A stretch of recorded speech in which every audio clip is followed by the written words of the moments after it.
Almighty God, we pray for your blessing upon this council. Help and prosper its work for the advancement and benefit of its people, so that peace and happiness, unity and justice may be established among us all. Amen.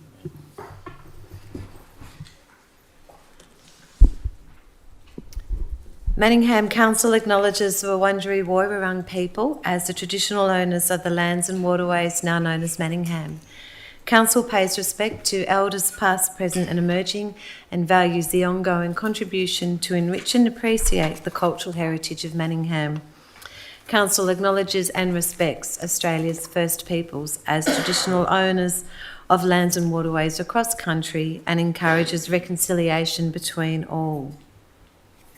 I welcome all members of the public who have joined us in person and online to observe tonight's proceedings, and I'd also like to recognise former Councillor Stephen Mayne, who's also joined us tonight.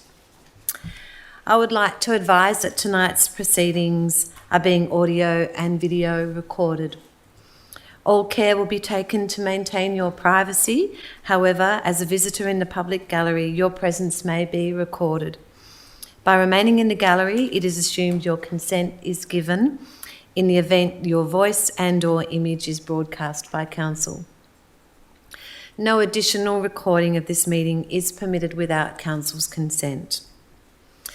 Council meetings are conducted in accordance with our governance rules. I will introduce each item of business as listed on the agenda by calling it by number and reading the title. I'll then call for a mover and a seconder of a motion on the item before opening any debate. Only councillors can join the debate on an item. Councillors may adopt the officer's recommendation in the report or propose amendments and supplementary motions. I'd like to draw your attention to item number 7 on tonight's agenda. Public question time provides people with an opportunity to ask questions of the Council. Council's allocated 30 minutes for question time, and the process for public question time is set out in our governance rules. Questions must be received prior to the start of the meeting to be asked. Where we receive advance notice of a question in accordance with our governance rules, we will provide a verbal response to the question at our meeting. Questions we receive just prior to the meeting may be taken on notice if we don't have the information available to provide a meaningful response. If this happens, we will provide you with a written response to your question within 10 working days. Our governance rules provide that we will deal with a maximum of 2 questions per person and up to 4 questions on any one issue. These rules will be enforced to ensure a broad range of topics and perspectives can be heard during question time. When it is your turn to ask a question, I'll ask you to come forward to the lectern in the gallery. After you ask your question, you'll have 2 minutes to make a brief statement. If you have more than 2 questions, please submit these additional questions in writing to Council through the normal channels. To ensure the efficient conduct of our meeting and maximum participation during question time, all questions and answers shall be as brief as possible and no discussion will be entered into. Councillors and the gallery are reminded that question time is to be conducted in a respectful manner, having consideration to the diverse views of those present. Any disorderly conduct will be managed in accordance with our governance rules. Item number 2, apologies and requests for leave of absence. There are no apologies. I do note that Councillor Carly Lang is joining the meeting online today. Councillor Lang, can you confirm that you can see and hear the meeting? Yes, Madam Mayor, I can see and hear the meeting. Thank you, Councillor. Councillors, are there any requests for leave of absence? Item number 3, prior notification of conflicts of interest. Councillors, I have submitted a written disclosure of conflict of interest form to the CEO for item 11.1, 2025 Annual Grant Program Recommendations. My interest in this item is a material conflict of interest as I hold a directorship in the Foundation for Volunteer First Responders, or the Thunderball, who is a grant applicant. I will leave the meeting prior to consideration of item 11.1. I have also received prior notifications of conflict of interest from Councillor Lang and Councillor Bain. Councillors, I've submitted a written disclosure of conflict of interest form to the CEO for item 11.1 as well, the 2025 Annual Grants Program recommendations. My interest in this item is a general conflict of interest as I'm a member of the Thunderball Foundation, which was a grant applicant. I'll be leaving the meeting prior to the consideration of this item 11.1. Thank you, Councillor Lang. Madam Mayor, councillors, I have submitted a written disclosure of conflict of interest form to the CEO for item 11.1, 2025 Annual Grant Program Recommendations. My interest in this item is a general conflict of interest as I am friends with leaders at the Vantage Point Church, a grant applicant. I will leave the meeting prior to consideration of item 11.1.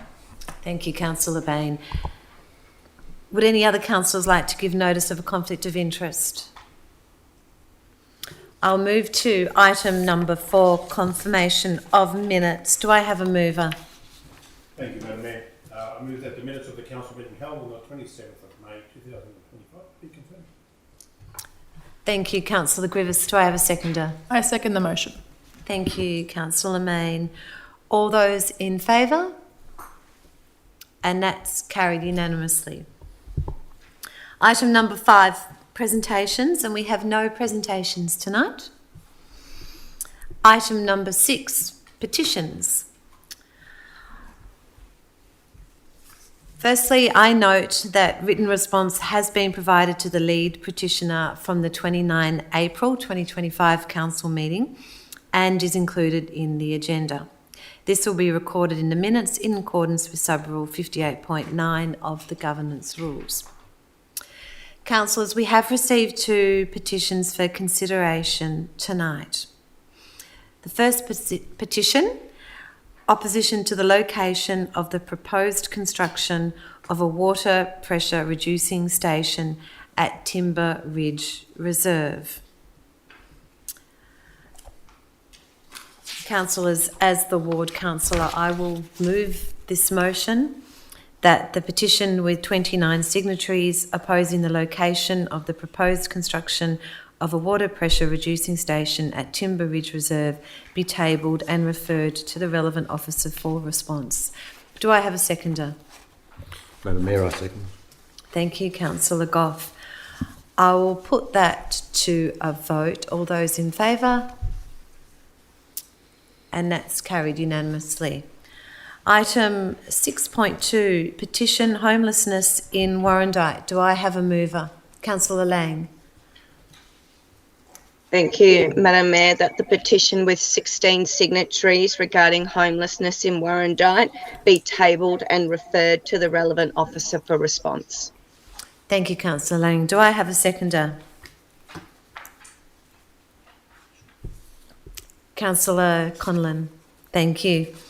I'll put that to a vote. All those in favour?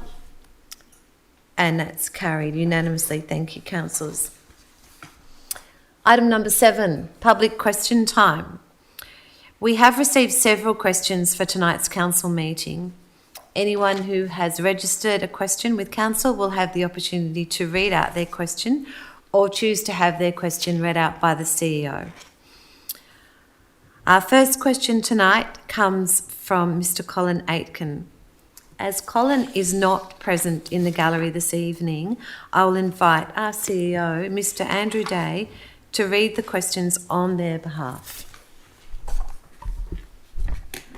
Thank you, Mayor. And this, just for some context, this question relates to parking restrictions in Elmalever Court.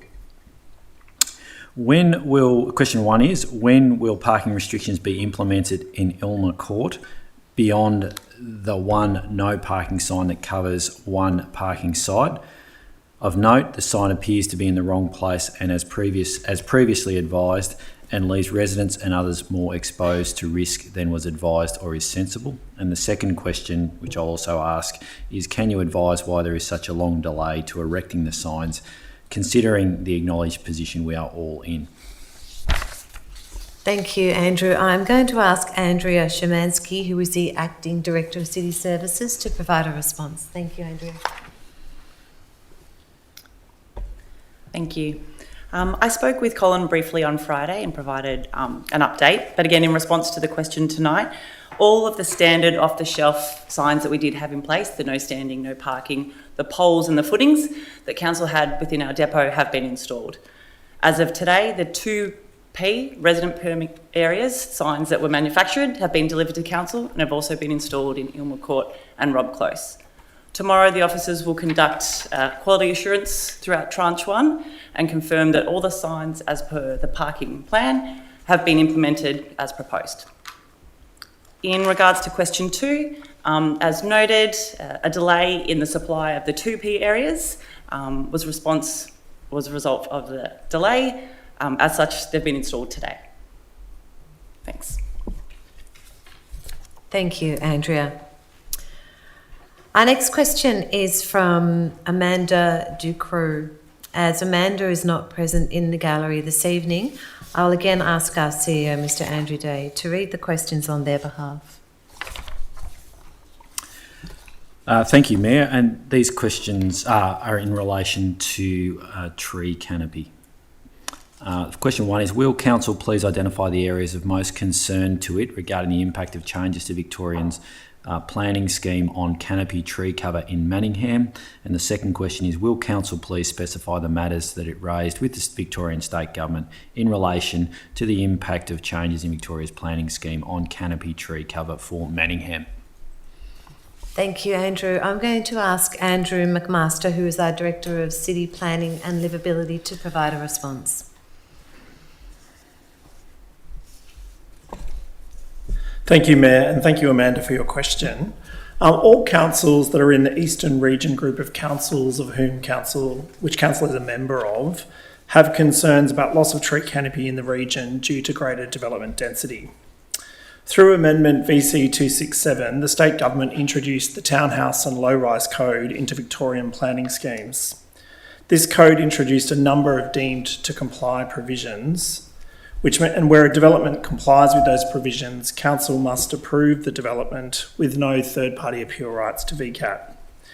This is of concern to Council's professional planning officers because the new code does not afford any protection to neighbouring trees on adjoining properties, potentially allowing structures to impact structural root zones and encroach into tree protection zones.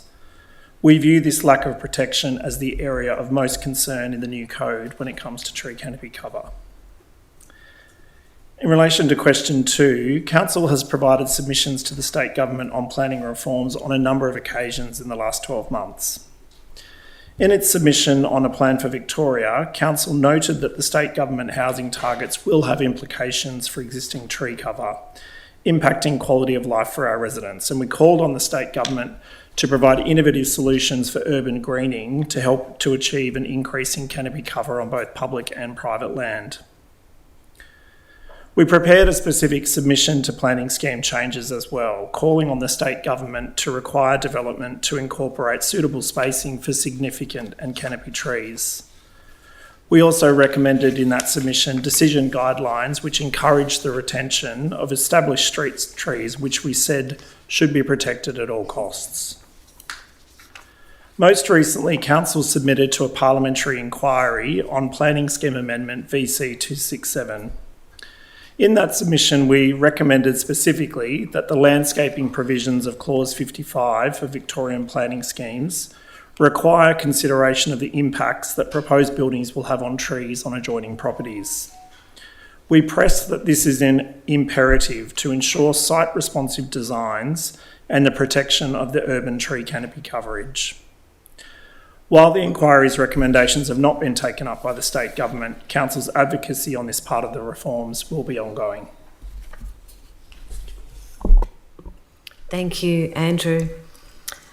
Our next question is from Ms. Cynthia Pilley. Cynthia, would you like to come up to the lectern and ask your questions?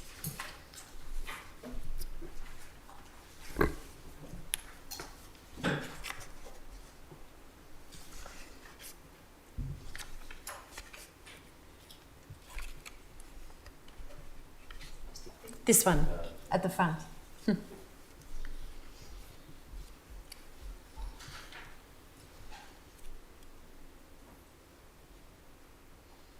Thank you, Cynthia. You'll have 2 minutes to ask your questions and to provide the background. So I'll just speak into this and it's Yes, fine. yep, perfect.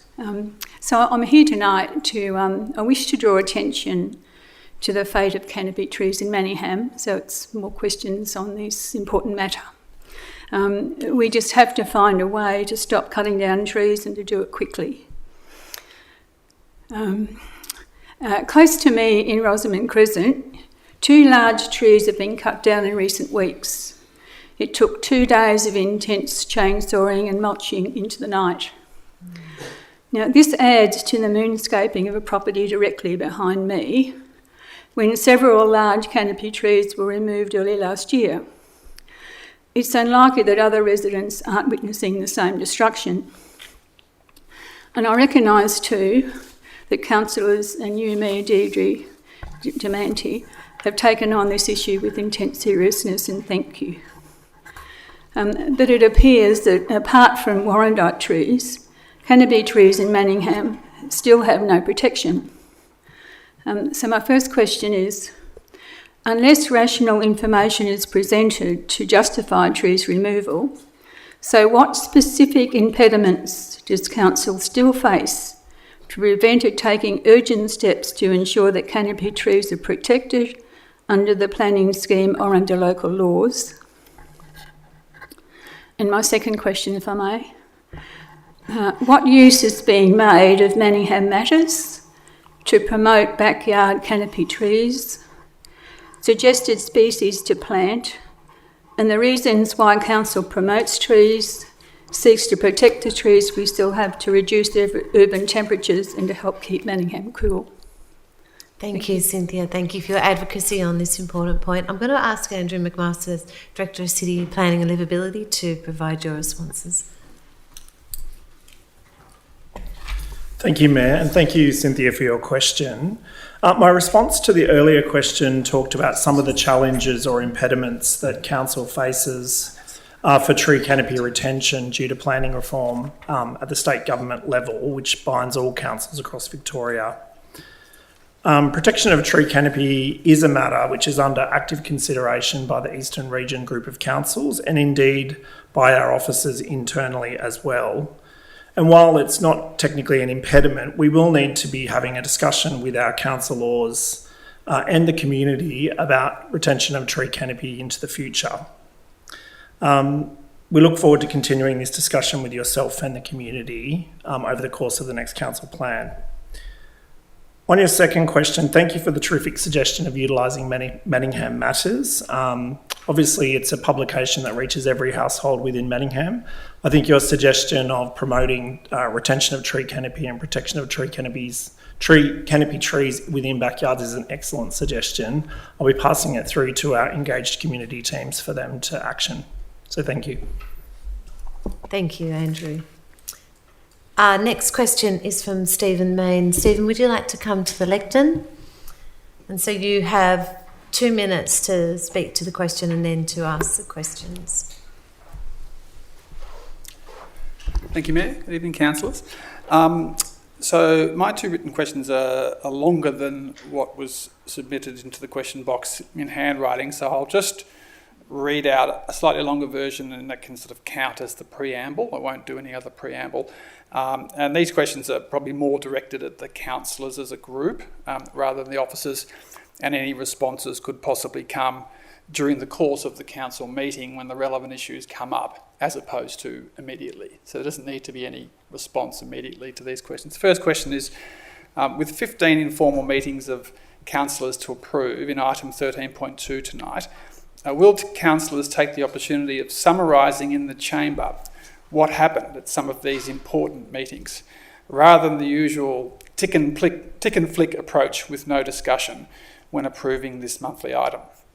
Advisory committee members do a lot of great work, and it would be good if elected councillors elevated their work each month when complying with this state government governance requirement to disclose and approve informal meetings of councillors at each monthly council meeting?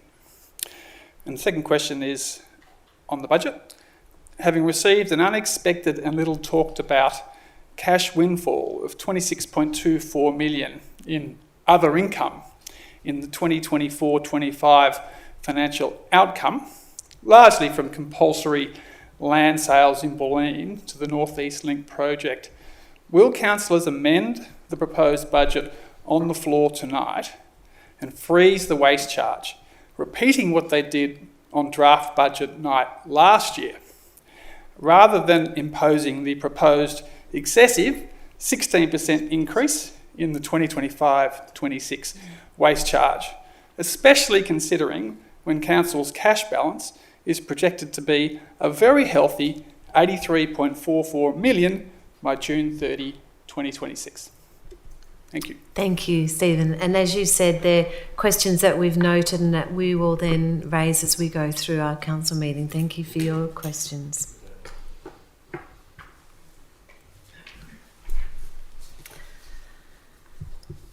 Item number 8, admission of urgent business, and there are no items of urgent business.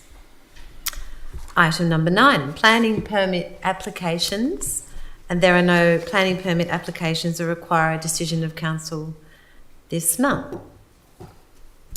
Item number 10, city planning, and there are no city planning reports this month. Item number 11, connected communities. 11.1, 2025 annual grant program recommendations. I note... Councillors, wish to disclose that I have a general conflict of interest in this item, as I am a member of the Thunderball Foundation as a grant applicant. I will be leaving the chamber for the duration of this item. Thank you, Councillor Lane. Councillors, I wish to disclose that I also have a general conflict of interest in this item, as I am friends with leaders of the Vantage Point community, a grant applicant. I will be leaving the chamber for the duration of this item. Thank you, Councillor Bain. And councillors, I also wish to disclose that I have a material conflict of interest in this item, as I hold a directorship in the Foundation for Volunteers First Responders, or the Thunderball, who is a grant applicant, and I will leave the chamber for the duration of this matter. Councillor Andrew Conlon, as Deputy Mayor, could you please assume the chair as I leave the meeting for the duration of this item?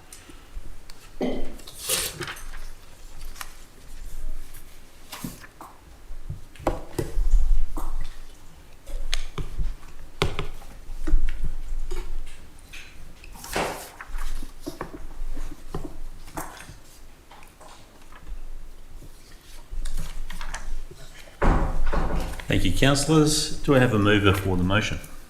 Councillor Goff. Mr Mayor, I move as on the paper. Thank you. Do I have a seconder? I second the motion. Thank you, Councillor Main. Councillor Goff.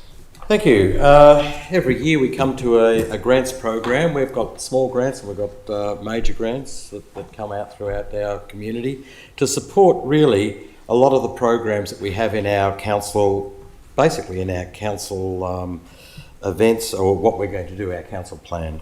And a lot of these are also taken from the health and wellbeing area of our community, our council plan. We've got a number of areas covered in this: the arts, the community development, festivals and other events, and also in healthy ageing.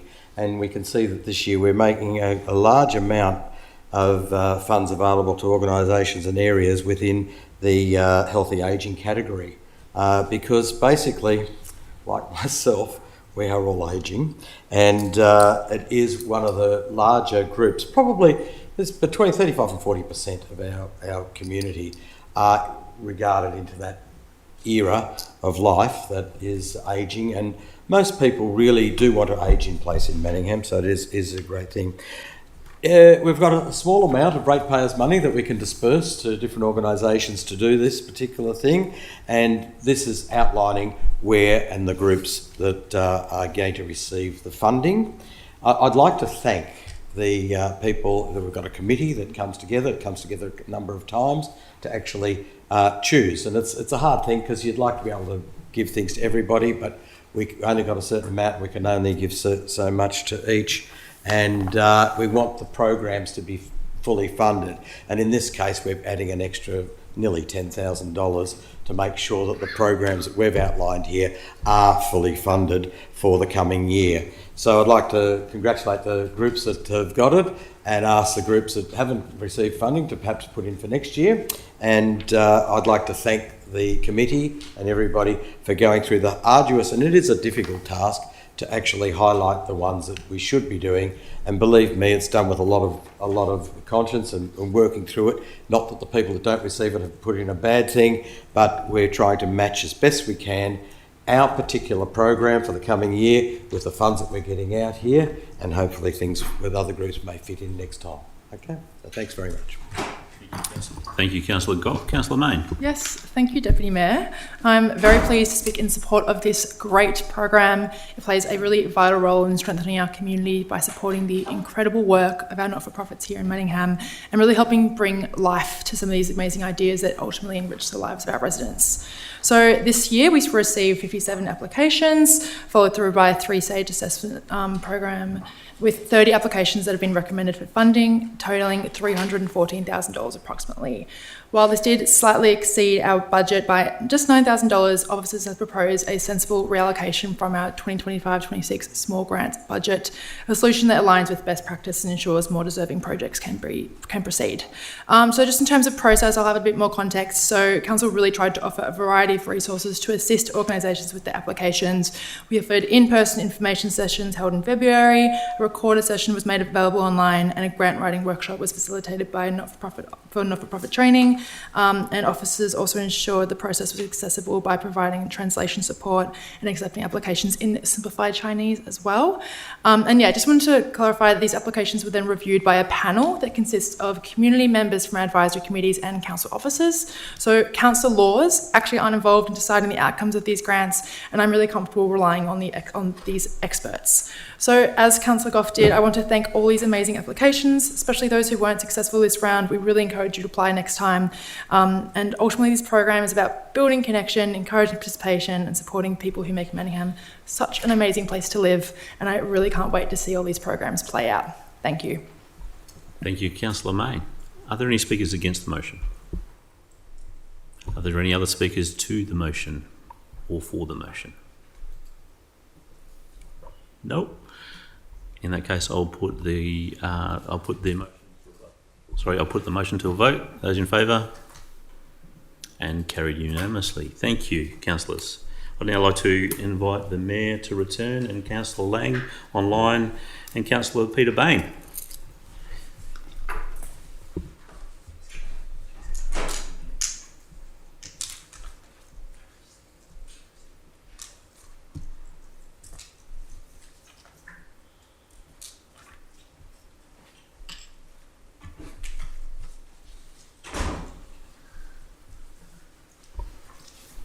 Thank you, Councillor. Okay, I'm going to move on to item number 12. Welcome back, Councillor Lang. I'll just make sure you can still hear and see us. Yes, I can. Great, thank you. So I'm going to move to item 12, City Services, and there are no City Service reports this month. Item 13 and 13.1, the Eastern Region Group of Council's Strategic Plan 2025 to 2029. And councillors, I would like to move this motion that the recommendation be adopted. Can I ask for a seconder, please? Councillor Carly Lang. Thank you. Second the motion, Madam Mayor. Thank you, Councillor Lang. So, councillors, Manningham is very proud to be the chair of the Eastern Region Group of Councillors this year. So I have the role of chair. For those of you that aren't aware, the Eastern Region Group of Councils comprise Manningham, Maroondah, Whitehorse, Knox and Yarra Ranges.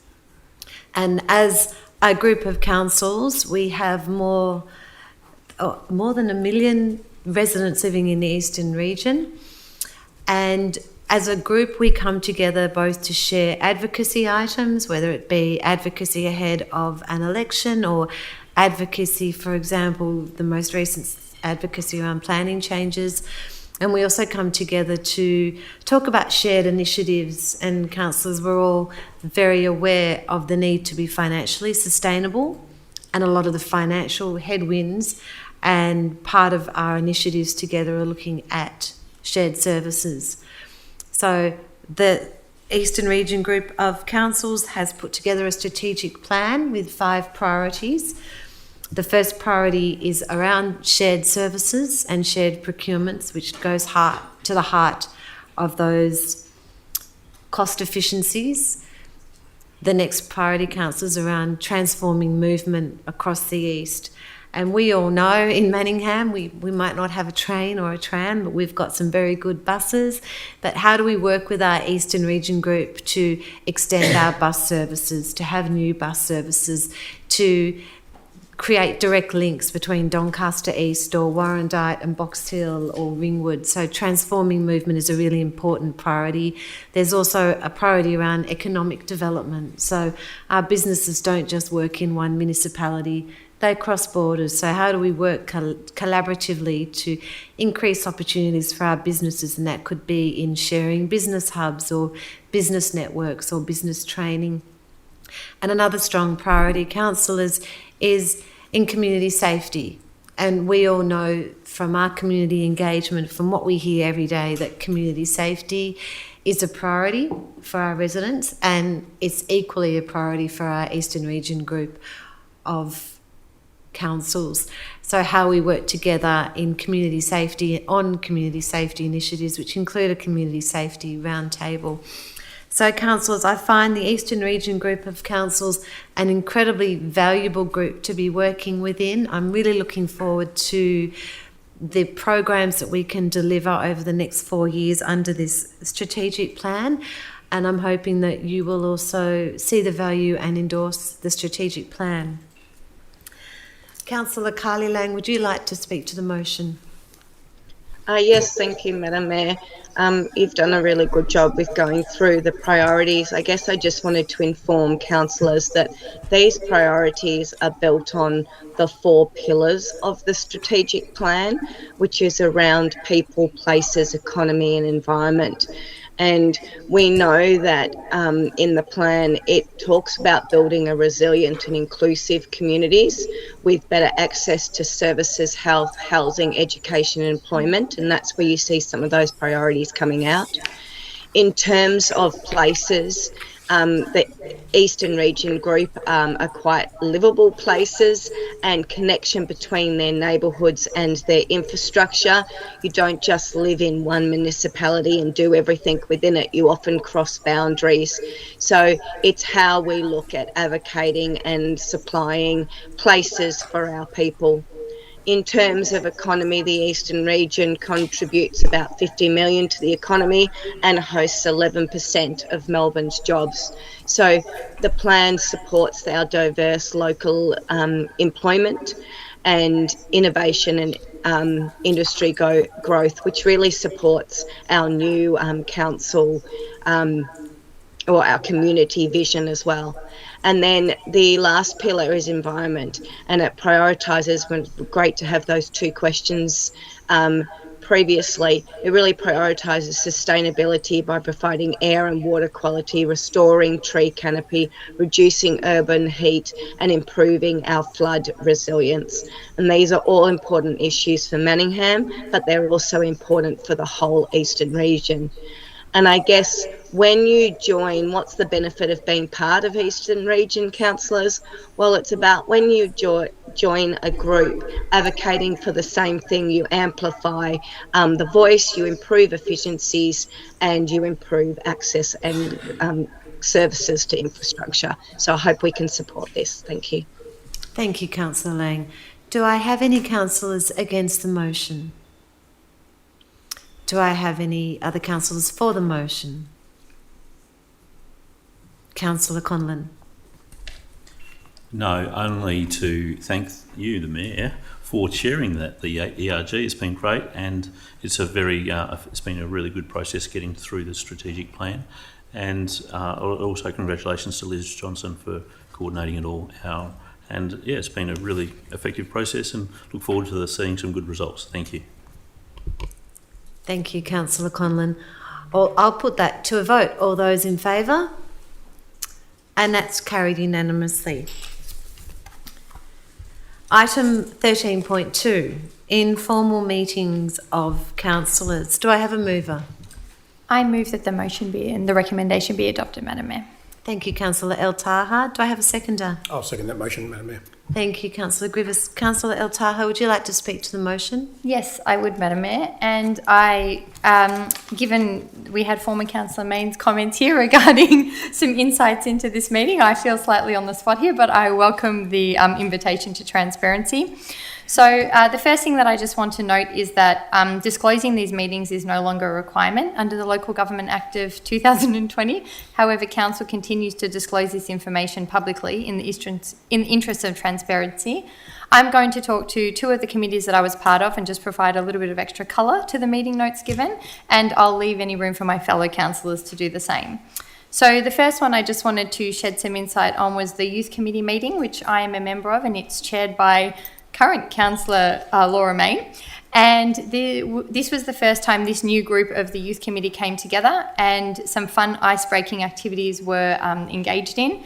It was really rewarding to hear from what key issues are impacting the youth community representatives, and many laughs were had over the lingo these members chose to use when sharing their feedback on the bike and BMX park and all of that, the recreational plan.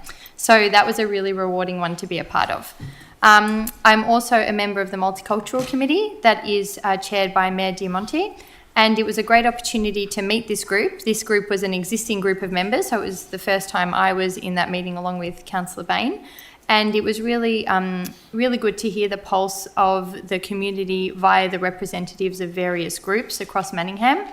There was a really valuable discussion regarding the Nature Plan workshop and how the use of our beautiful natural spaces are utilised, enjoyed and enhance the lives of our community groups. So it's, I'm glad that we list out these meetings. I think that it's one that people are welcome to ask further questions on should they want more information, especially regarding the strategic briefing sessions and whatnot. But they're the two that I'm a part of, and I just wanted to share that. Thank you. Thank you, Councillor El Taha. Councillor Grievous, would you like to speak to the motion? Thank you, Madam Mayor. Yeah, I'll also speak to the motion, noting that former councillor is here as well. So Stephen will extend what was here. He's gone. That's all right. In transparency, and thank you, Councillor El Taha, for your comments. So some of the other meetings that we attended were the strategic briefing sessions, where we spoke about a quarterly report, flying flags in our Civic precinct, Doncaster Hill Development Contributions Plan 2005, technology and data upgrades, and also road management plan review and adoption. So these will come to the councillors sometime in the future, and we'll discuss those. So that's some of the other meetings that we've had as well, Madam Mayor. And ask councillors to endorse. Thank you, Councillor Grievous. Do I have any speakers against the motion? Do I have any other speakers for the motion? Councillor Goff, yes. Question. My question is, are the minutes of the meetings publicly available, or are they confidential? Of all the meetings, Councillor Goff? Of the meetings, all of these committee group meetings and the meetings that we're talking about here that come onto that. Now, I know that the SBS will, I don't know about that, but when the public meetings... I'm going to ask our CEO to respond. The community groups, the community public meetings? I'll ask our CEO to respond. Thank you, Councillor Goff. We'll provide some more detail on that, Councillor, but my understanding is it does depend on the meeting. As to whether it's made publicly available, and obviously the content as to whether there's confidential information or not. Yeah, I'm talking about the Youth Committee and the Open Space Committee, and it's not there anymore, but all of those different committees that have got community in it. We do have minutes of those meetings, because I think, Madam Mayor, the reason is, I think it is far better that we provide the minutes of those particular meetings if they are available, than rather relying on the memory or the interpretation of a single councillor. It'd be much better to rely, in those particular circumstances, as a reference to the website where you can actually get the minutes of the meeting and you can have a read through that, because that will be a much more accurate description of what council has been looking at and what's been happening than an interpretation by a councillor at some stage, which could be wrong. And I don't want us to be misleading, Madam Mayor.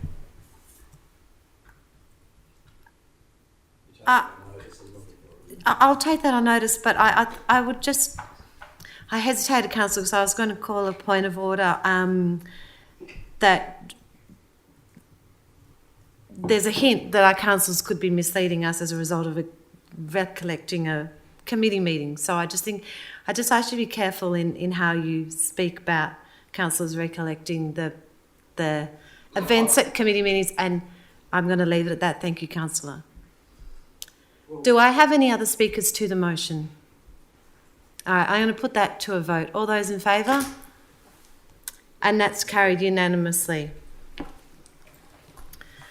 Item number 14, Chief Executive Officer. 14.1, 2025 General Valuation Return. Do I have a mover? Councillor Chen. I move that the recommendation be adopted. Thank you, Councillor. Do I have a seconder? Madam Mayor, I second the motion. Thank you, Councillor Bain. Councillor Chen, would you like to speak to the motion? Yes, thank you, Madam Mayor. The purpose of this agenda item is for Council to adopt the 2025 General Valuation certified by the Valuer General Victoria.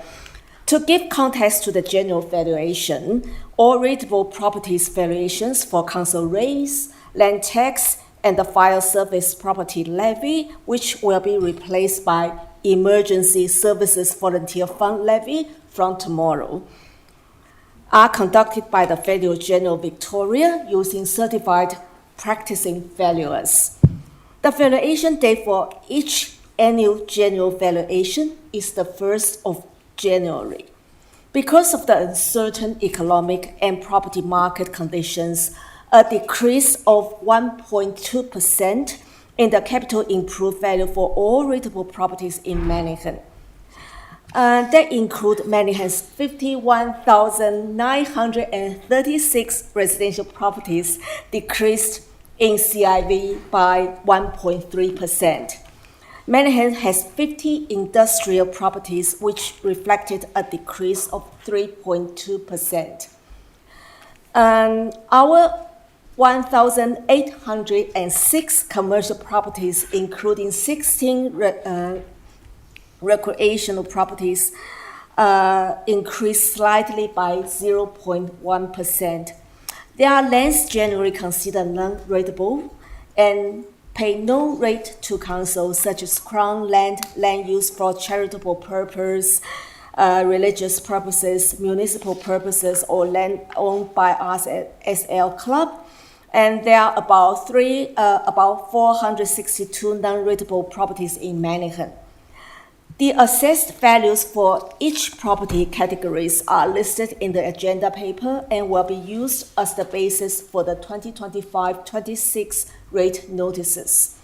Information will be distributed to ratepayers. Ratepayers need to contact Valuer General Victoria if they have concerns of their property valuation. So I ask my fellow councillors support to adopt the 2025 General Valuation. Thank you, Madam Mayor. Thank you, Councillor Chen.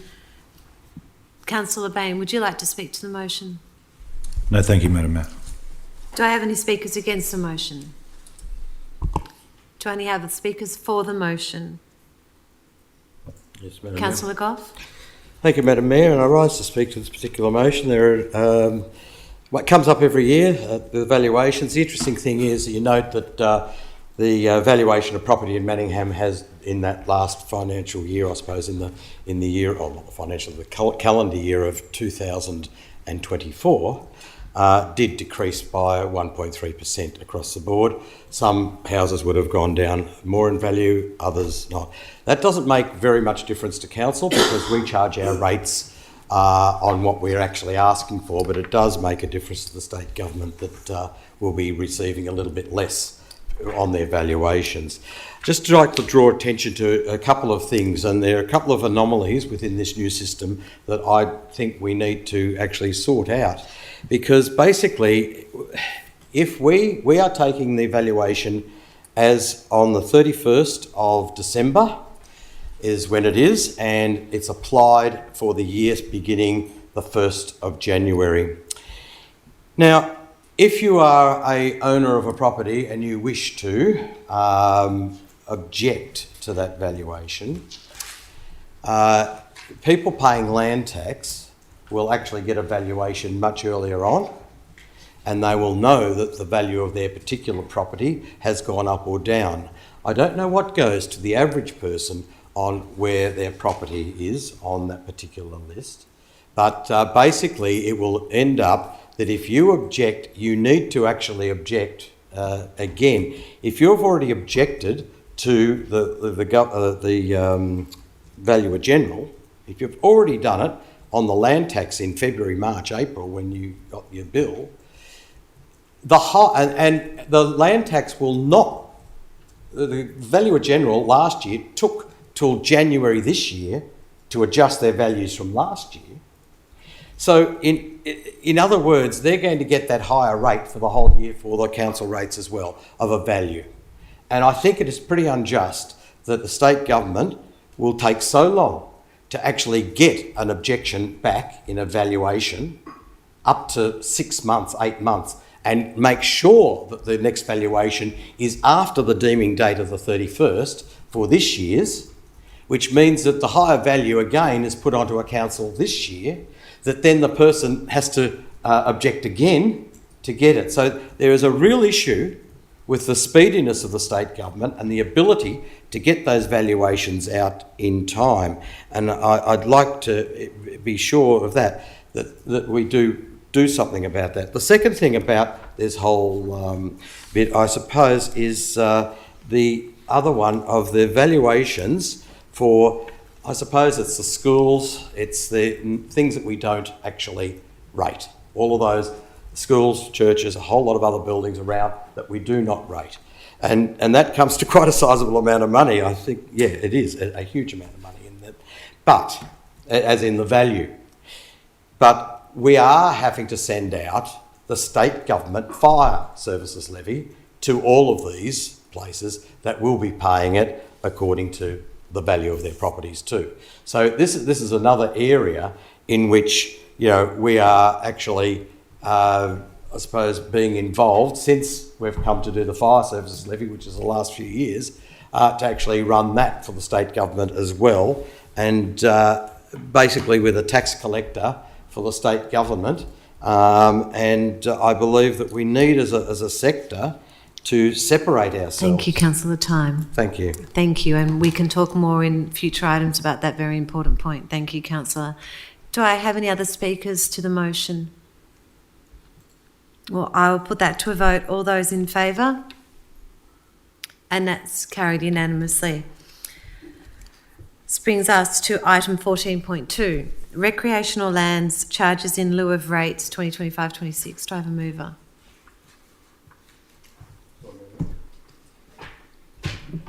Right. Madam Mayor, I won't turn to the page, but basically... No, excuse me, you just moved that the recommendation I'll move the recommendation, yes, that's on paper. Great, thank you, Councillor. Do I have a seconder? Happy to second it. Thank you, Councillor Conlon. Councillor Goff, would you like to speak to the motion? There is another classification of properties that we do have at council, and they are recreational lands that are often owned by council and occupied by tenants of council, such as mainly tennis clubs, really. Most of them are tennis clubs, but there are other clubs and associations that we do have. Now, we don't rate those clubs. The land is valued, and we do do it, but we do put a nominal charge against those properties. And I think the one that pays the most in all of those is the Veneto Club, which pays what we would believe as an equivalent would be if it were rates, and that has been the system for many, many years in Manningham. Thank you. Thank you, Councillor Goff. I was expecting you to say Thank you, Councillor Goff. Councillor Conlon, would you like to speak to the motion? Do I have any speakers against the motion? Do I have other speakers for the motion? Oh, I will put that to a vote. Oh, I'm sorry, Councillor Lang. Thank you, Madam Mayor. I did want to speak for the motion. I just wanted to acknowledge the fact that we have these charges in lieu of rates. And what it's really acknowledging is the fact that these clubs or these groups, be it tennis bowls or hockey or the Venator Club, do provide a benefit to the community. And if I look at it in terms of the high level of volunteerism that is required for these clubs, it's like this club and their volunteerism provides a net value and benefit to having to pay to have these run. So it's the value of the volunteerism and the contribution and the benefit to the community that the recreational land charges in lieu of rates provides. And I think that's just a congratulations to all the volunteers in these groups, and also a way to acknowledge what they do. And even though the Venator Club does have a payment, there is part of the Venator Club's open space, even though it's largely private and restricted, it also provides an environmental and an amenity value, and that's acknowledged in determining its charges in lieu of rates. Thank you. Thank you, Councillor Lang. I will put that to a vote. All those in favour? And that's carried. Thank you. Item 14.3, Strategic Plans 2025. Councillors, I'd like to move that this recommendation be adopted. Do I have a seconder? Councillor Conlon. Thank you. So, councillors, I will speak to the motion. I want to first point out that Strategic Plans 2025 plus relates to a whole suite of documents, starting with our 4-year council plan, the corresponding action plan, the asset plan and policy, the 10-year financial plan, and the revenue and rating plan. And before I speak to them all, I would like to give a huge congratulations and thanks to Karen Patterson and the team for pulling this information together. And I would like to note, councillors, that if I look at the council plan and action plan, it didn't have to be ready by the end of June. We really did push the officers to make this milestone. So a huge thank you, Karen, to you and the team. And we're really, really pleased. Well, I'm very, very pleased, I should say, with the outcome of the document. So thank you so much. The council plan, as we're aware, incorporates municipal and public health and wellbeing plan, which is a mandatory plan for councils.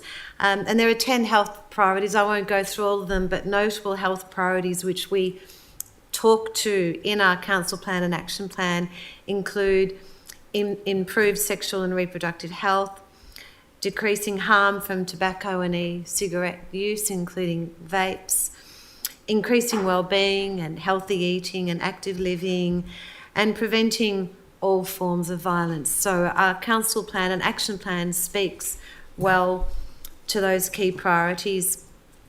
The plan also includes our new vision, which was put together by our community panel and has not been changed since the community panel.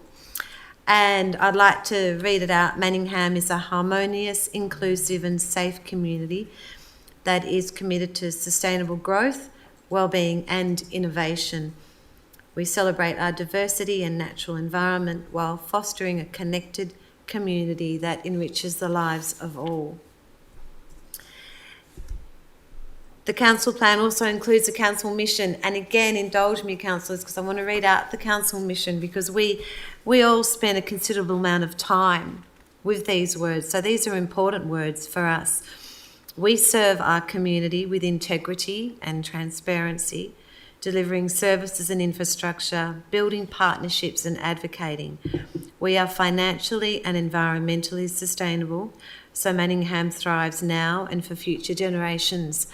And I want to emphasise how important it is for the councillors and council to include integrity and transparency, deliver services and infrastructure that we know our community needs, and to really be financially and environmentally sustainable. Our council plan has 5 themes: safe and healthy community, livable places and spaces, a resilient environment, thriving economy, and well-governed and innovative council.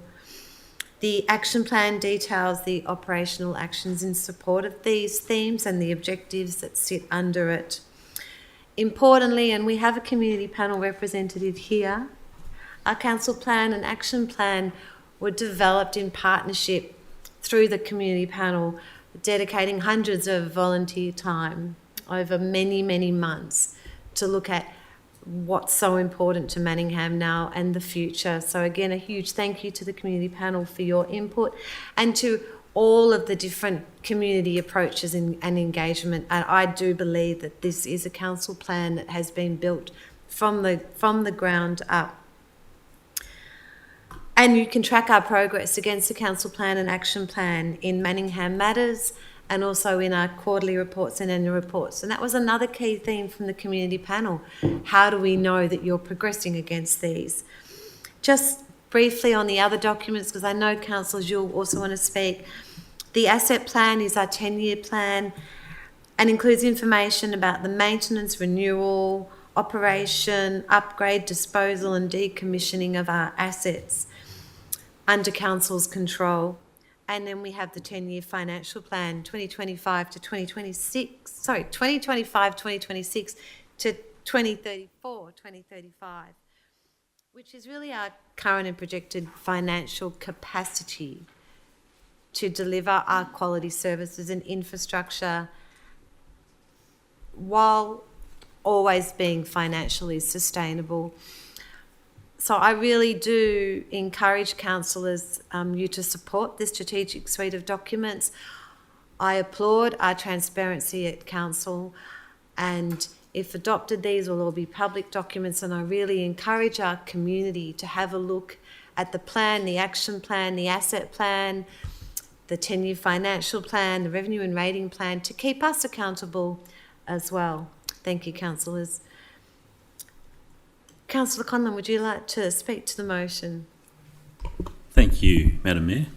And I'd also like to acknowledge your work, Mayor, as getting all this together in terms of, that's one of your major jobs, getting the council plan together and these key strategic documents in the first year.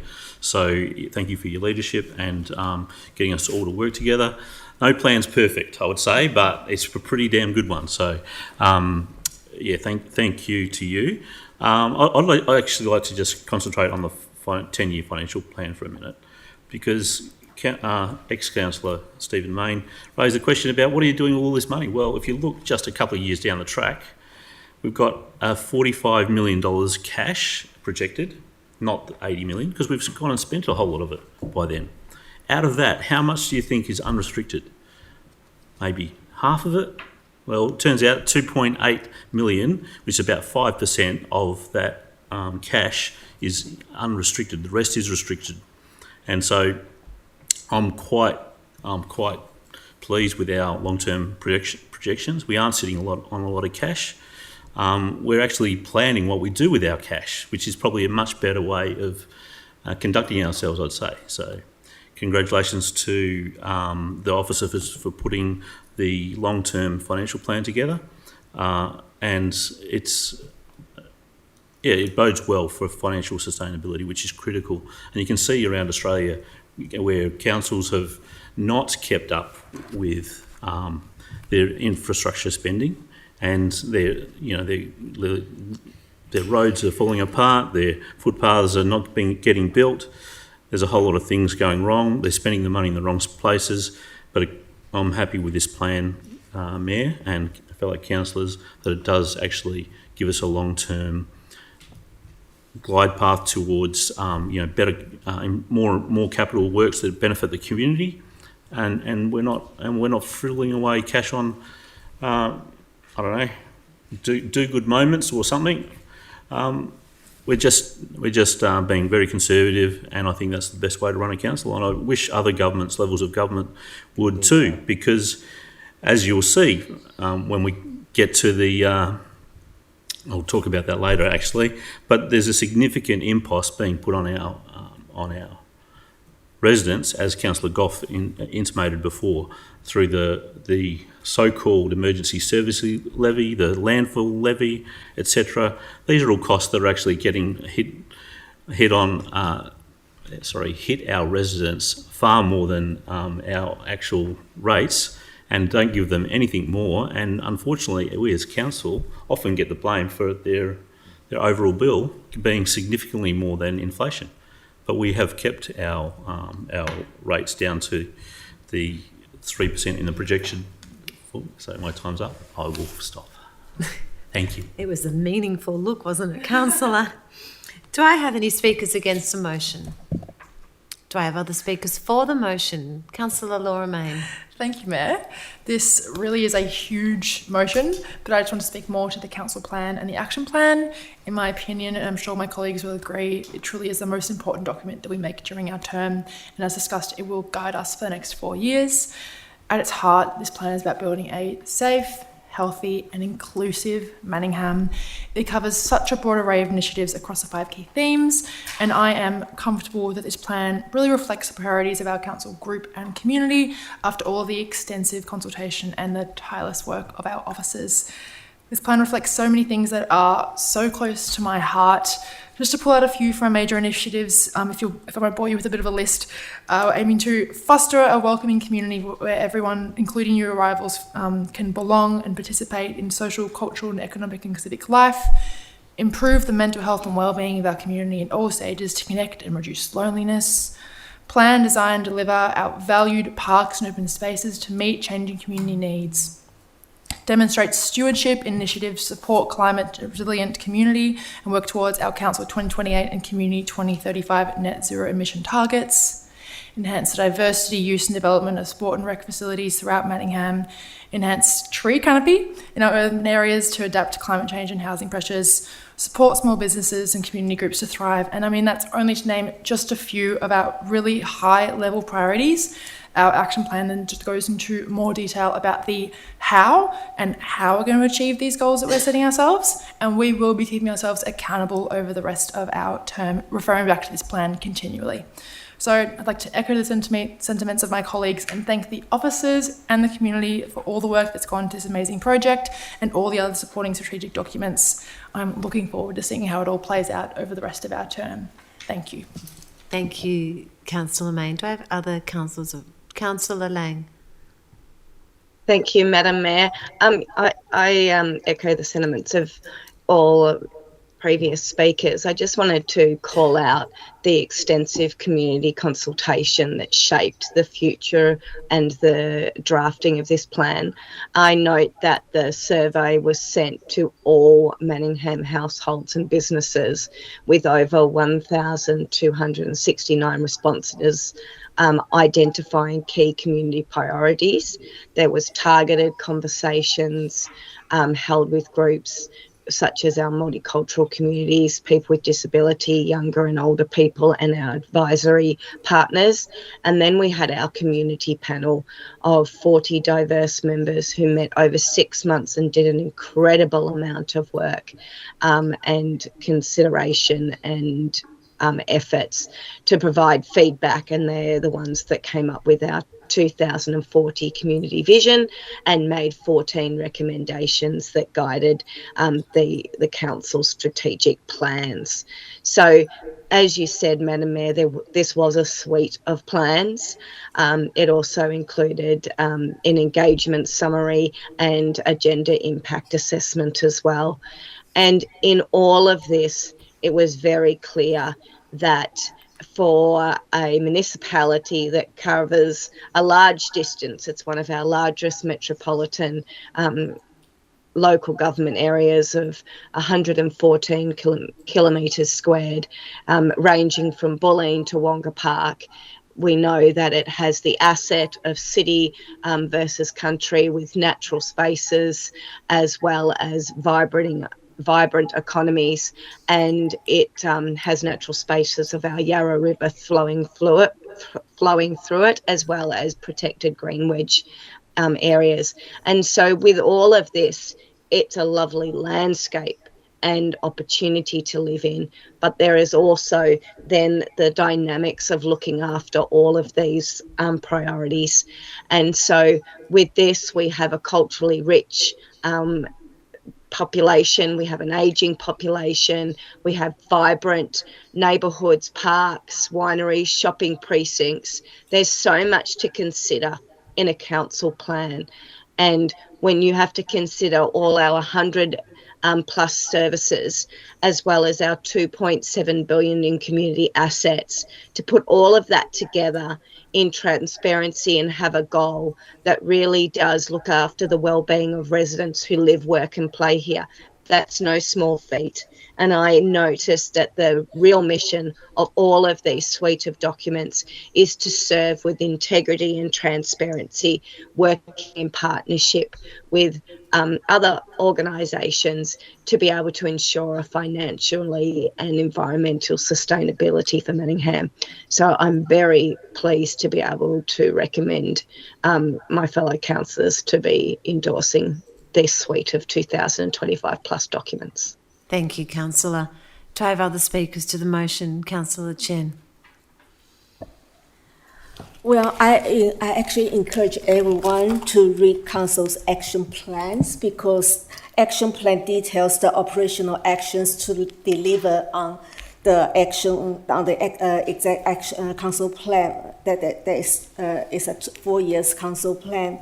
And for transparency purpose, and also to keep council accountable, and that will be reported back regularly to council and also to the whole municipality, every residence, that on a quarterly basis and also annual basis. And some of the things that very dear to my heart is the older adults, the benefit, the well-being of older adults, because Manningham's population is aging, with 28.5% of residents aged over 60 and over. So it is important that our residents, older adults, are well looked after. That is why in the action plan, Council promotes healthy aging and invests in community safety to prevent elder abuse and to prevent falls and fall-related injuries. I'm also very proud to see Manningham age-friendly city framework will be developed in December this year. That is very clear in our action plan, and further action plan will be implemented to provide opportunities to support our older adults to live happily and to look after their well-being and reduce loneliness. Our young people are our future, so Council commits to engage with young people to improve young people's access to local programs, services, and opportunities to safely connect. And I'm very passionate about youth employment, and am excited to see youth employment opportunities in Council will be enhanced and increased. And I want to touch on advocacy. In the current environment of rate caps and rising community expectation, advocacy is crucial for ensuring both financial sustainability and the delivery of essential services. So Council will increase advocacy effort to improve community outcome and obtain financial support from the state and federal governments and other partnerships. And for example, advocate for greater state and funding for local community legal services, but there is a long way to go. We all understand that. Before this goal is achieved, Council continues to partner with local services providers to deliver education program on legal services tailored for all life stages. And we will continue advocating for improved bus rules, connecting major employment and education hubs and frequency. I'm very proud to advise that Council will prepare a plan to ensure... Sorry, Councillor, time. I was so interested in hearing you. You've gone over time. More time? Can I have a seconder? Thank you, Councillor. All Thank those you. in favour? Because And that's carried unanimously. You've got I two more can minutes, continue, Councillor. yeah, less than 1 minute.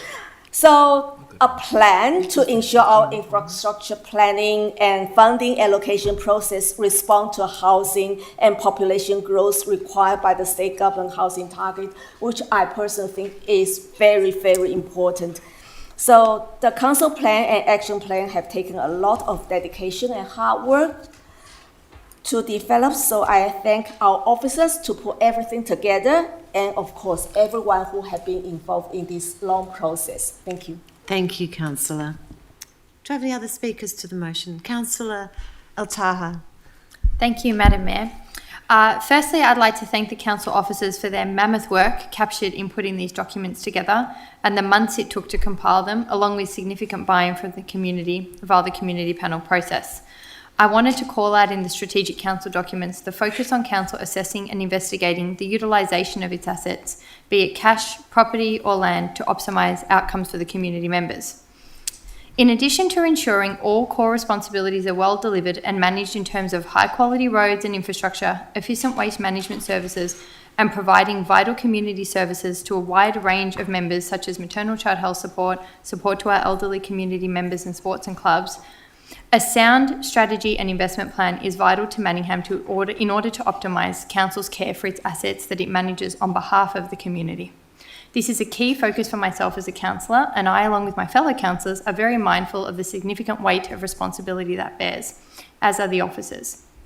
The management of public funds requires a lot of significance and thinking, and no one takes this responsibility lightly. The items in particular that have been put together in terms of developing an overarching investment strategy for council to focus on is something that I think is really worthy of the council officers' time. It allows us to better assess options, and one of the things that we need to do and that will be worked on is undertaking a full asset review to ensure that every council asset is being utilised for its highest and best use. This is something that was specifically called out by the community panel members. Other things that are included in the plan are exploring avenues for Manningham Council to strategically utilise its assets to generate revenue for the community and ease the burden of ratepayers over time. This is especially important given that we do manage a sizable cash balance, and even when we spend that and we have a residual amount left, there is a decent amount of money there that we are responsible and in charge of for us to make sure that we're optimising as an outcome for the community. Another important area is ensuring that our economic hubs remain vibrant, as this supports the strength of our local economy and provides an environment where the community can love living local.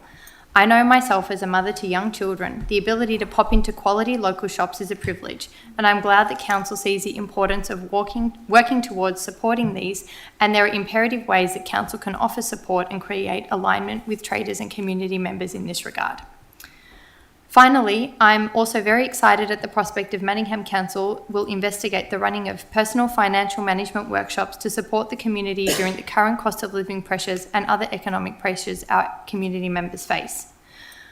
These could be provided in a range of opportunities and several different topics, such as access to financial information for our residents, access to financial information for our youth, families, as well as retirement planning.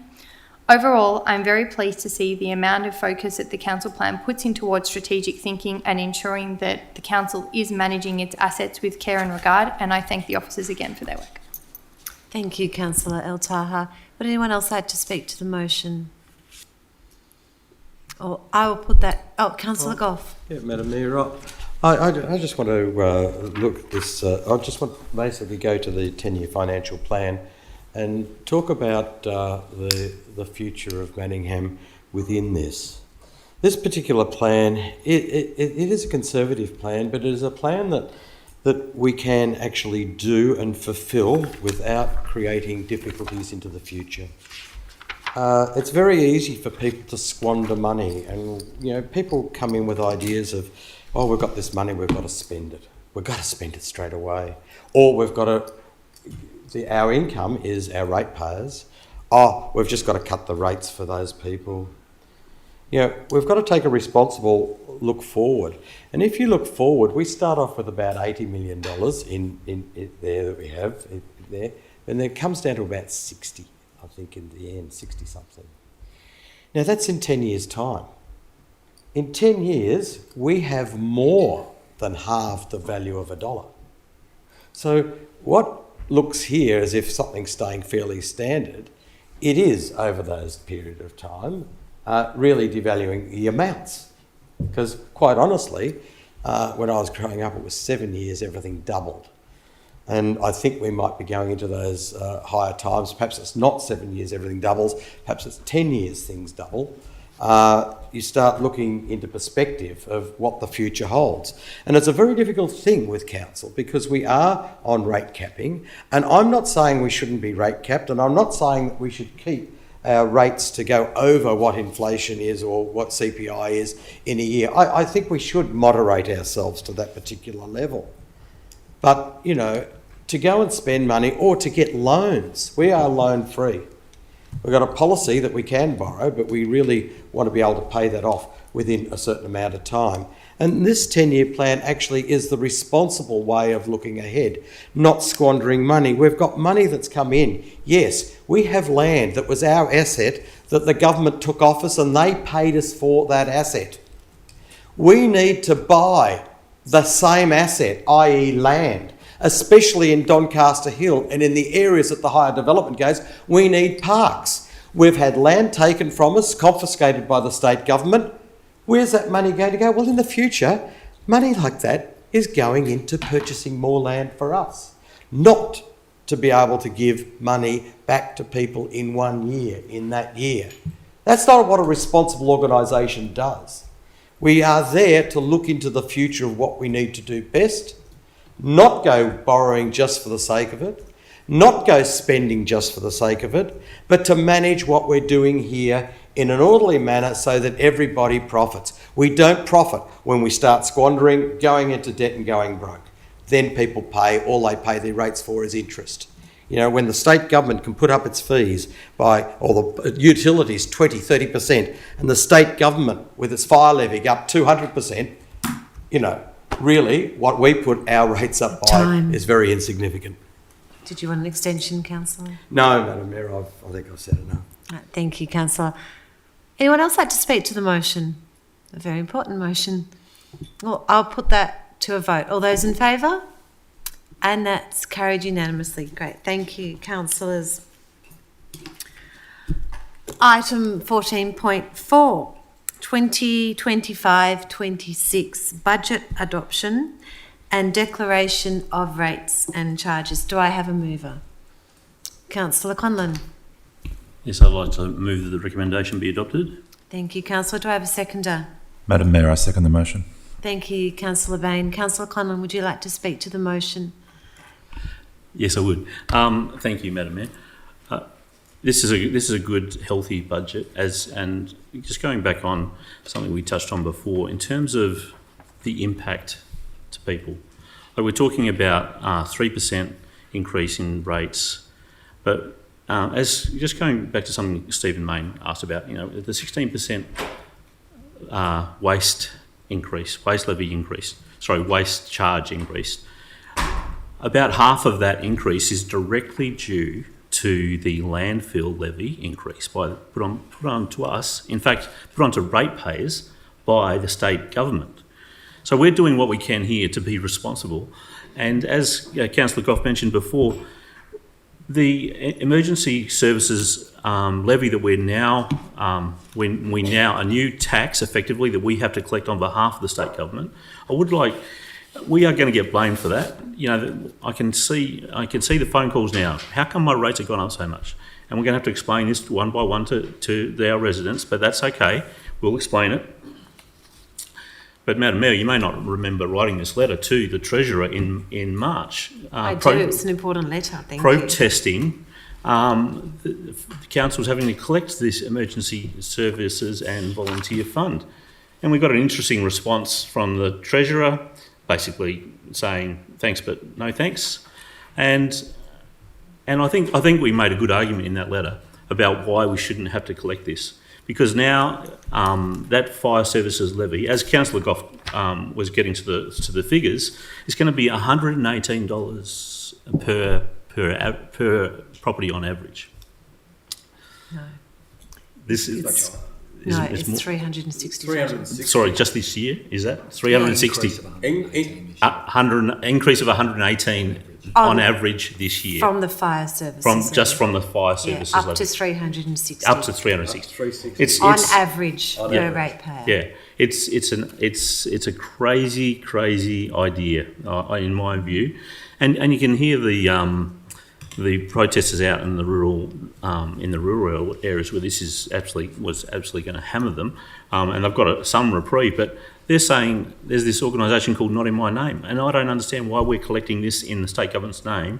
And people will see that they're race notice, and hopefully we will be very clear on the race notices about whose name we are collecting in. So a lot of those the problems we're going to get are from this unjustified levy, in my view. Just going back to waste charges, though, the others. Let's talk about the 7% or the 8% increase that we're putting on. And we do use a full cost recovery model and for waste charges. And I'm very comfortable with passing that on to ratepayers, because I know that ratepayers want actually cleaner streets. They want cleaner parks, and all this is absorbed into the waste services levy. Our waste charges. And I'm quite comfortable that we increase this year by 16%. Hopefully there'll be less yet next year, but let's see what happens to the landfill levy then. And with that, apart from that, I am very comfortable with the budget, and I thank John Gorst and his team for putting together such a well-crafted budget that achieves all our operational goals. We've got a tiny little underlying surplus. I think $40,000 around about there, but it's better than a deficit. And again, I wish other governments would take our lead, but there you go, they won't. Thank you. Thank you, Councillor Conlon. Councillor Bain, would you like to speak to the motion? Thank you, Madam Mayor. I will make some brief comments. I would like to echo Councillor Conlon's appreciation for Mr Day and the executive team, and particularly Mr Gorst and his team, on a very good process coming in as a new councillor. I'm very impressed with the quality of planning overall, and I'll speak specifically to the budget. It is a responsible budget, an operating budget of 161 million, delivering over 100 valuable services.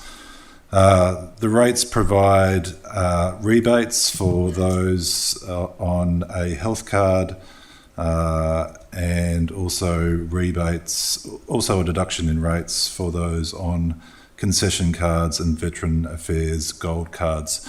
I acknowledge that the council faces a number of cost pressures, including those referred to by Councillor Conlon around cost shifting from state government. So there have been some significant challenges in balancing this budget, and I think it's been very well put together.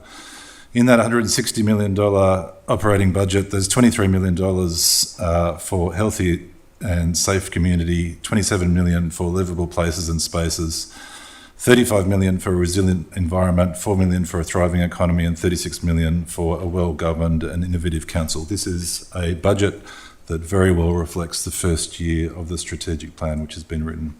In addition to the operating budget, there's an extensive $45 million capital works budget, including $14 million for roads and bridges, $7 million for parks, $11 million for property works and acquisitions, $2 million for drainage, and $3 million for footpaths and cycleways, and $10 million for recreational and community facilities. Madam Mayor, it's a very well put together budget, and I'm pleased to second the motion. Thank you, Councillor Bain. Do I have any speakers against the motion? Do I have other speakers for the motion? Well, I will speak to the motion. I just want to reiterate some points that have just been made, and I'm going to start with the Emergency Services Volunteer Levy again. And I do want to thank the Shire of Macedon Rangers and also Loddon Shire Council for writing to me and asking for our support in advocating against this levy. I do also want to thank the work from Not In Our Name about shining a light on the levy and how it's well and above the budgeted amount that's required to fund our emergency services, I think it's really important to note, councillors, that we do support our emergency services and our volunteers, and we do absolutely believe they require fair funding. For our Manningham State Emergency Service, we already support them by providing them a location within our council depot. But I think we all recognise that this levy is far and beyond what those emergency services are seeking in terms of funding. I do note, having come from Canberra, that we have regional councils that are concerned that some of the rates won't be paid when the levy on the back of farmers just refusing to pay it. So this is a significant impost, and it's a significant impost on our residents that face that on average charge of $365. I would also just like to reinforce the state government's landfill levy, which has increased by 28%, and former councillor Stephen Mayne was right in that as a result of us not seeking full cost recovery in previous years, we do have escalating costs here, and we've got escalating contract costs. The increased levy, councillors, is increasing our overall waste costs by $1 million in 25-26. And echoing the words of Councillor Conlon, this is a core council service, managing waste. So we are passing this full waste charge, across with full cost recovery to ensure our long-term financial sustainability. And finally, I do want to recognise that we do have a lot of people suffering, and I want to echo Councillor Bain's comments that we will continue to provide a $150 low-income rate rebate for holders of a Commonwealth Government low-income healthcare card, and holders of a pensioner concession card or Veterans Affairs Gold card may also be eligible for a reduction on their rates of $266 in this financial year, and a further $50 deduction towards that state government emergency services volunteer fund. So I encourage people to reach out if they're having difficulty in paying their rates. Thank you, councillors. Councillor Goff, would you like to speak to the motion? Yeah, I'm just want to get back to what everyone wants to know about I suppose the budget and the rates. But quite honestly, there's no other level of government that will give you this information. Unlike land tax is done on your valuation of land, and it is directly related to your value of land. In local government, our land valuation isn't as important. What it is it's an amount we base everything off, but what you pay in rates doesn't relate to that. There's a mathematical equation using everybody's rates, land values, everyone's land values, and then working out a cost in a dollar that we're going to rate to raise an amount of money. And this year, we are going to raise, through rates, $793,379. We're up front. That's what we are saying it is going to cost in what we need in our rates to run what we do this financial year. We're up front about it. The apportionment that people get is based off land values of each piece's land value. But the amount we get is that when the state government does its land tax, it gets a percentage of your value of the land. So the higher the value of the land, the more that they are going to take in. And it's even worse than that with land tax, because they did have it that to pay land tax, it used to be at least $300 and something thousand. But they lowered it to such a low amount that people owning flats with a car park, which is in a separate title to that flat, had to pay land tax on the car park because it was worth more than 40,000 or 50,000, whatever they brought it down to. Then they had to pay land tax on it. Now, this is where... Points of order. Yes? We are talking about budget. It's Yes, not we are. the We're talking land about the tax. difference. We're talking about Excuse me, Councillor. What's your point of order, Councillor? I think it's irrelevant because we are talking about budget, Yes. and our fellow councillor just goes to the state tax, the land tax. So in my opinion, that is irrelevant. Thank you. Okay, thank you, Councillor Chen. I'll just ask you, Councillor Goff, you've got a minute left just to talk about the process of generating the rates as you started to. Well, I am, talk Madam about Mayor, the generating the council difference between, because people get caught up, Madam Mayor, with the fact that their property might go up in value and therefore their rates are going to go up. And that's not a necessary connection. And I'm using, by comparison, another model that is used by another level of government on land tax that actually does the absolute opposite to that. And it has graduations on the more valuable your house, the higher percentage you get in there. So I'm just saying, in our situation, the valuation of the Valuer General doesn't, but it doesn't have that greater effect on the fluctuations in a person's individual rates. And that's the point I wanted to make about the fact of the openness of local government and the way in which rates are worked out and the way in which they're done, as opposed to another method that is there to extort. Thank you. Thank you, Councillor. Thank you, councillors. I'm going to put that to a vote. All those in favour? And that's carried unanimously. Thank you, councillors. Item 14.5, 2024 council elections. Do I have a mover? I move that the recommendation be adopted. Thank you, Councillor Chen. Do I have a seconder? I'll second the motion, Madam Mayor. Thank you, Councillor Grievous. Councillor Chen, would you like to speak to the motion? Yes, thank you, Madam Mayor. I'm delighted to table the Victorian Electoral Commission's report on the conduct of 2024 council elections for noting. The report includes detailed analysis of elections, voter participation, complaints, and in my opinion, it's a good read. There are also declarations of all councillors that have successfully completed the mandatory councillor induction and training requirements as prescribed by the Local Government Act 2020. I'm proud to say that Manningham's comprehensive induction program actually exceeded our statutory obligations.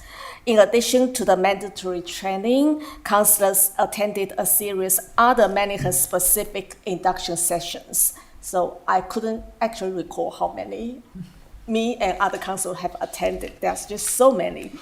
And council previously allocated $600,000 in the 2024-25 budget to cover the costs associated with provision of electoral services and the mandatory induction program. There was a slight increase in the VEC's cost, but it could be absorbed with the allocated budget due to 2 uncontested wards. Madam Mayor, I'm a true believer that local democracy benefits from councillors who bring a range of diverse backgrounds and experiences, and a healthy democracy thrives on competitive elections. Therefore, I would like to take this opportunity to encourage more candidates to put their hands up and stand for the next council elections. The more competitive, the merrier, actually, by being an active participant in our democratic process, and we can help shape the future of our community. Thank you, Madam Mayor. Thank you, Councillor Chen. Well said. Councillor Grievous, would you like to speak to the motion? Thank you, Madam Mayor. I just wanted to add on top of that, basically thank you to the officers for allowing us to stringently complete our council inductions and also mayor and deputy mayor inductions and training. It was, whilst it was a short period of time to try and get as much in as possible, I think we did it with vigour and we did it with fun and we did it with excitement. So thank you very much. Thank you, Councillor Grievous. Do I have any speakers against the motion? Any other speakers for the motion? I'll put that... Oh, Councillor Conlon. Yeah, just really quick. It was interesting to note we had such a high voter turnout for the 86%, which was great. And I think we had this discussion at the end of last council regarding the role and how the compulsory voting, it's effectively become non-voting effect for non-citizens, I think, is what's happened because of they have to actually opt in now rather than being non-residents. Non-residents. They have to opt in rather than disenfranchised. But yeah, so to just note that as part of our, I teach civics at school, and I keep telling my students they're only year 7 and 8 and they'll find the truth out one day, but I tell them we've got one of the best democracies in the world, and part of that is compulsory voting, and I think it does enhance our democracy. Thank you. Thank you, Councillor Conlon. Councillor Goff, would you like to speak to the motion? Can you put your... Yep, Mike. Thank you, Madam Mayor, because what Councillor Conlon has actually raised is a concerning issue, that we have disenfranchised people from voting by not having them automatically included in our voting list. Now, these are owners of property that own property in Manningham and actually pay rates. So they actually pay out of their pocket the rates in Manningham, and yet they are denied an automatic vote unless they go through a process of registering, I want to vote in here. So from a cohort of people that used to be 1,000, 1,500, I think we had 40 last. Yeah. That's the difference, and that was in my ward. So really, this system of voting has severely disenfranchised owners of property in our area. And they're the people that pay the rates, but they have been denied the ability to automatically.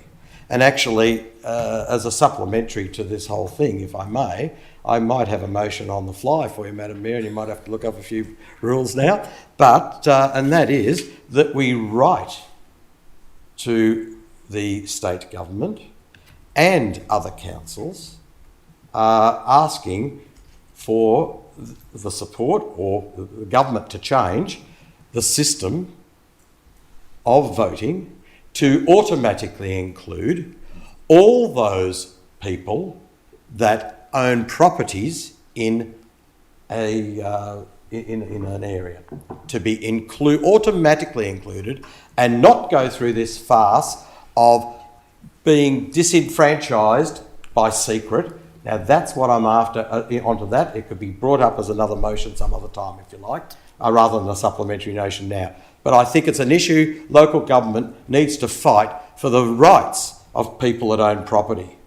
Once upon a time, if you lived in an area, Madam Mayor, you didn't vote. If you owned a property in that area, you did. Now, we included everybody that lived in here as well. Now we've got a situation where we're automatically excluding people that own the properties. And that is wrong because they pay the taxes. So there should be no taxation, there should be no rates without representation. We hold the no votes without representation. That's why we increased the conscription age. These people are paying rates. Well, they shouldn't. They've got no representation. They need it, and they need to have it as a right. Thank you, Councillor, and thank you for foreshadowing a future notice of motion at a future council meeting. And I'm sure we'll... Yeah, thank you for that. And I'm sure we'll all look forward to debating that as well. Thank you, Councillor. I'm going to put that to a vote. All those in favour of the motion of 2024 council elections, all those in favour? Carried unanimously. Thank you. Item 15, urgent business, and there are no items of urgent business. Item 16, councillor reports and question time. Councillors, would anyone like to provide a report or raise a question? Councillor Grievous had his hand up first. Thank you, Madam Mayor. Another award. So recently at the Aquatics Recreation Victoria Awards on Friday the 13th, of all days, at the Melbourne Convention Centre, Aquarina was awarded the Swim School of the Year. So another one in my ward. So well done. So the Swim School program was acknowledged at the state's leading swimming lessons program, creating a safe, inclusive and engaging environment. So well done to them. We currently have approximately 2,000 students in the swim school, and it's increasing every year. So well done to them and congratulations. Thank you, Councillor Grievous, and congratulations. Councillor Chen. Thank you, Madam Mayor. Council held a Healthy Aging Forum on the 19th of June. This event was in recognition of World Elder Abuse Awareness Day, commemorated on June 15 every year. This event brought together a panel of guest speakers to provide valuable insights on financial literacy, retirement planning, elder rights, housing, and active living. Attendees have the opportunity to ask questions and explore a range of stores from support service providers. There was also a complimentary morning tea for people to network and connect. And also, I am also sad to advise that a community member, Carrie Jones, a well-liked and popular figure in the Roffey Lake Park community, passed away peacefully on the 25th of June. Carrie had a strong sense of justice and was never afraid to speak up. She will always ask dog owners to pick up after their pets. And many dog lovers find it easier to remember other dogs' names than their owner's name. But Carrie had an incredible memory and could greet people and their dogs by name. When her doctor told her she would not see last year's Christmas, she stayed positive, and we had a deal to walk around Roffey Lake Park every Sunday, and that kept her going. And Carrie loved the new pedestrian bridges that improved accessibility, and she praised a lot of that work from council, which I really want to let councillors and other officers to know what a great work that she appreciated. And the Roffey Lake Park community is grieving for the loss of a beloved community member. And I have to say, rest in peace, Carrie. Your duty is discharged, and we will continue to follow your footprints and ask the dog owners to pick up after your dogs. And also our hearts goes to her family. Thank you. Thank you, Councillor Chen. Thank you for letting us know. Do I have other reports or questions, councillors? Councillor Goff. Thank you, Madam Mayor, and I usually get up with an issue of my area, and I do have an issue of my area that I want to talk about today, and that is the state of the roads. And what I want to do is actually congratulate our works team, because there have been quite a number of roads around the Boland ward that have been recently resurfaced and recently done. They stood out like patchworks of patches, and now they are looking so much better with the work that's been done. And I encourage our council to continue to spend its money on what people essentially pay rates for. Rates are really a body corporate fee to get your area looked after nicely, and that's basically what we should be doing. And basically that is happening, and the congratulations on that. There are some areas there that have been quite bad, and you know what it looks like with all those little lines all over it where all this liquid has gone and it's been cracking.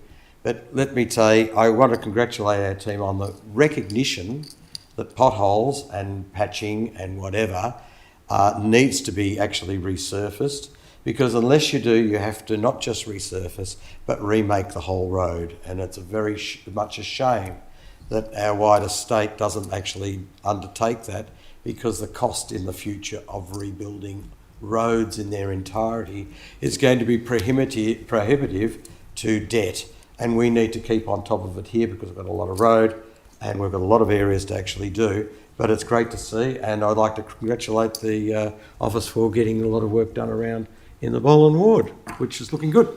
Thank you, Councillor Goff. Councillor El Taha.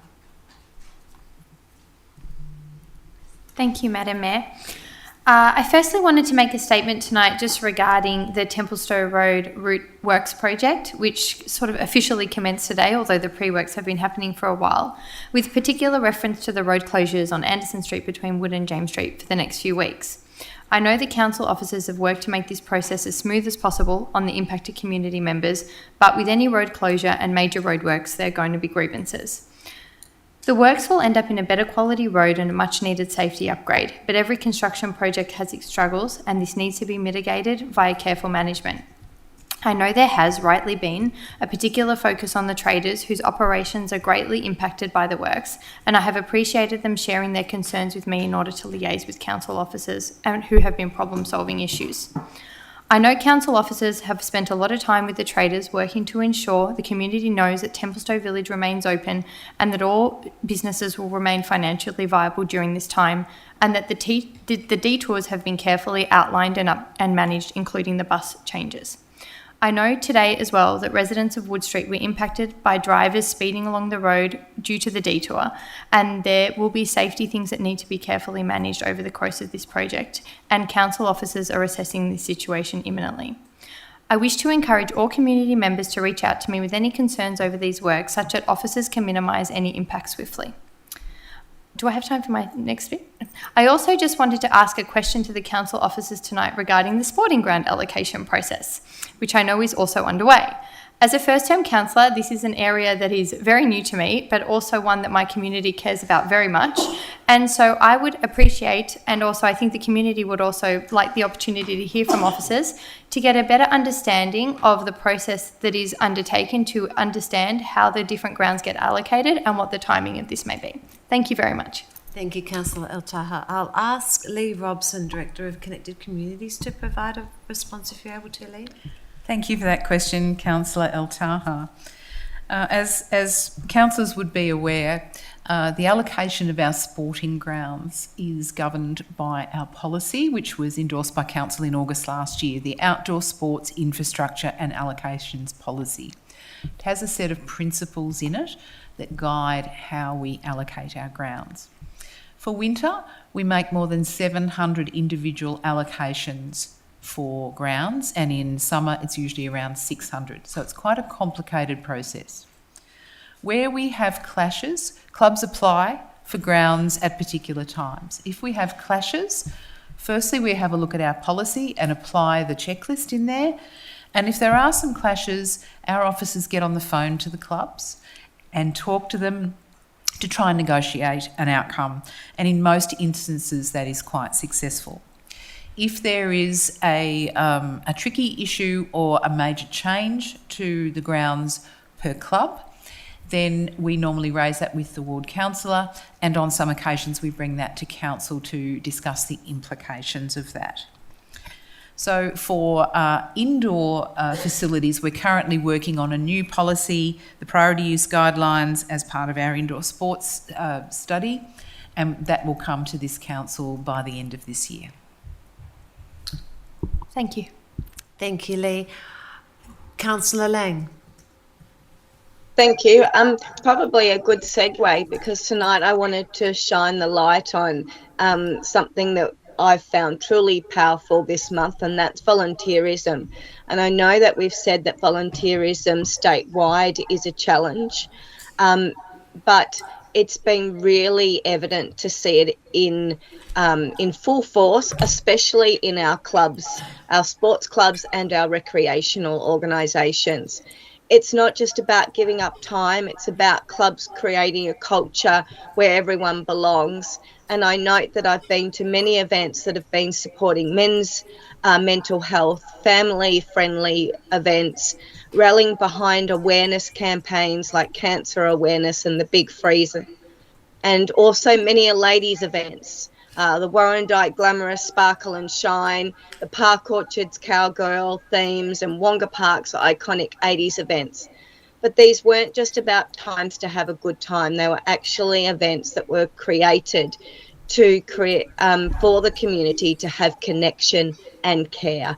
And we are incredibly lucky, councillors, to live in a vibrant and connected area where every sports club or recreational organisation or individuals like Councillor Chen was talking about, they all volunteer and come together to support people, to create diversity, to treasure our environment, and to share contributions with one another. And I think that it's just want to shine a light that our volunteerism brings our clubs and organisations to be welcoming, and let's continue to celebrate these good actions as well as our volunteers. Thank you. Thank you, Councillor Lang, and well said. Do I have any other councillors who wish to ask a question or make a statement? Councillor Conlon? Just like to inform councillors and the public, we had our first RASAC a meeting the other day, so it was great to get the crowd back, the band back together, as they say, as part of going back to Councillor Lang's observation about volunteers. It was great to see a good many of volunteers turn up, and it was. I look forward to that being an effective committee. I'd like to thank Councillor Main and Councillor Grievous for also being there. And it was a great time. So I noticed it wasn't in the informal meeting, the list of informal meetings. That's because the minutes haven't yet been issued. But that'll come out next time. So thank you to all those people involved with that, including our officers who very ably organised it. Thank you. And can you tell us what RASAC stands for the people that might not know? That's a good idea. Recreation and Sports Advisory Committee. Thank you, Councillor We speak Conlon. all things walking and running and swimming. Thank you, Councillor Conlon. And I've got a question, councillors. So we are all very aware of the cost of living pressures, and starting from last term, I've been really proud of the school holiday programs that our council has been subsidising. And given that school holidays for some have already started and for the most start next week, I'd like to ask Lee Robson, Director of Connected Communities, if she could just describe some of the school holiday programs that council is supporting. Thank you, Madam Mayor. That would be my pleasure. So we have a range of organised sports activities as well as casual sports activities, and we have some arts activities as well during the school holidays. So there's casual basketball shooting, which is $5.50, and any person can stay as long as they like for that $5.50. We have a free activity called Tiger Paw, which is for kids to be able to experience a variety of different physical sports and activities. Residents just need to book to reserve their place, but that is free. We have some soccer, hockey and volleyball introduction programs, including some that run over 2 days, almost like a camp, and they're quite reasonably priced for residents. And we also have a $25 family swim at Aquarina, so the whole family can go for the whole day if they wish for that price to experience Aquarina. Our arts programs are also available with a range of activities for children and young people. Thank you, Lee. And just a final question. Where do families go to find more information about these programs? I'm sorry I didn't remember that bit, but there's quite a detailed description on our website, along with a booking tab on the right-hand side of each page. Great. Thank you so much. It's such a valuable program, so I encourage our families to look that up. Thank you. Any other questions or statements, councillors? Well, I will move to item 17, confidential reports. And there are no confidential reports this month, which means that our meeting is closed, councillors. Thank you, everyone.